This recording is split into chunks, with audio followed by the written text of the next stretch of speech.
On fabrique des réservoirs haute pression, c'est pour ce qu'on appelle le respiratoire en portatif, tout ce qui est médical. Donc les personnes qui ont des déficiences respiratoires et qui ont besoin d'une petite bonbonne d'apport en oxygène pur. Pour les hôpitaux aussi, les ambulances, pour les personnes qui font des chocs, une bouteille d'oxygène d'urgence, quoi, pour assister les personnes en choc respiratoire.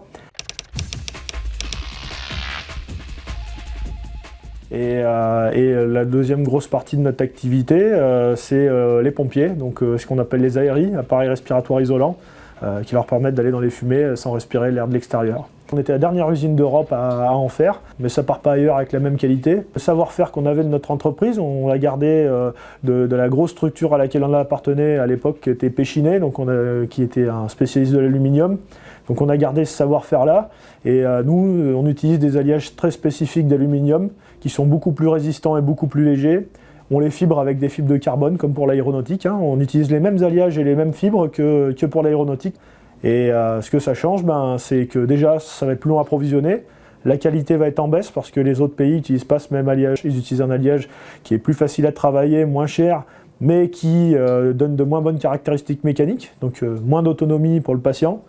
Plus lourd, et une personne qui est en déficience respiratoire, elle n'a pas besoin de porter une charge lourde, il faut que ce soit le plus léger possible. On va devoir s'approvisionner plus loin, plus cher, avec de la moins bonne qualité. Le ministère du Travail a décidé de prendre le parti des patrons encore une fois et de valider les derniers licenciements et de valider le motif économique. Donc ça c'est inadmissible, c'est intolérable, ils ont décidé de faire quelque chose d'illégal pour favoriser une multinationale qui quitte l'Europe. On va les attaquer au tribunal administratif, l'État français, pour contester cette décision. Et on continue le combat sur la sauvegarde de l'emploi. Ils ont enfin décidé de lancer la procédure de revitalisation. On travaille activement à essayer de sauver l'entreprise et de trouver un repreneur pour sauver notre outil industriel et les emplois. Dans le Puy-de-Dôme, au niveau syndical, on a un énorme soutien des copains des autres usines.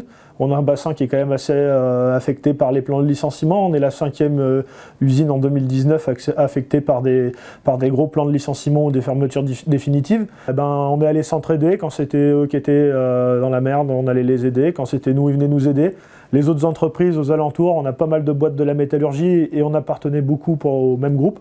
On est plusieurs anciennes usines Péchinet, d'autres des anciennes usines Aubert et Duval, des boîtes de l'automobile. Donc on travaille tous ensemble, donc on a beaucoup de soutien de ce côté-là. Nous, on a des gars, ils sont licenciés depuis 9 mois et ils occupent depuis 7 semaines, 24 heures sur 24, 7 jours sur 7. Donc je pense que ça montre quand même la détermination des gars à sauver leur outil de travail, parce que l'avantage quand on fait un produit de trop de qualité, qu'on est le seul à faire dans le monde, c'est que les gens sont fiers de leur boulot.